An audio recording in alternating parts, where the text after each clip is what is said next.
రాష్ట్రంలోని లక్షల ఎకరాల దేవాదాయ శాఖ భూములను టీడీపీ నేతలకు ధారాదత్తం చేసేందుకు ప్రభుత్వం సిద్ధమైందన్నారు వైఎస్ఆర్సీపీ అధికార ప్రతినిధి కారుమూరి వెంకటరెడ్డి.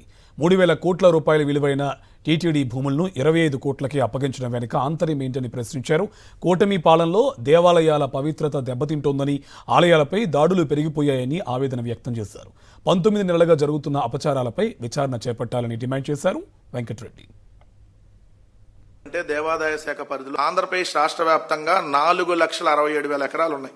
వీటన్నిటిని ఏదైతే వాళ్ళకి సంబంధించినటువంటి మనుషులకి అప్పనంగా 99 పైసలకో లేదంటే రూపాయికో లేదంటే ₹1 లీజుకి ఇచ్చేటటువంటి కార్యక్రమానికి తెరలేపారు.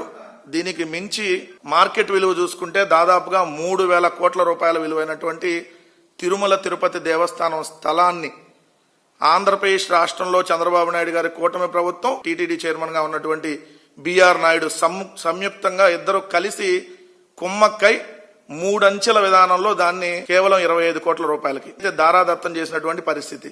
ఇంకో పక్క దేవాలయాలలో రోజు రోజుకి జరుగుతున్నటువంటి అపవిత్రాలు. దుర్గమ్మ ఆలయంలో గడిచిన 15 రోజులుగా జరిగినటువంటి ఘోరాలు, అపచారాలు. దేవుడంటే లెక్క లేదు, దేవుడంటే భయం లేదు, భక్తి లేదు, పాపభీతి అంతకంటే లేదు.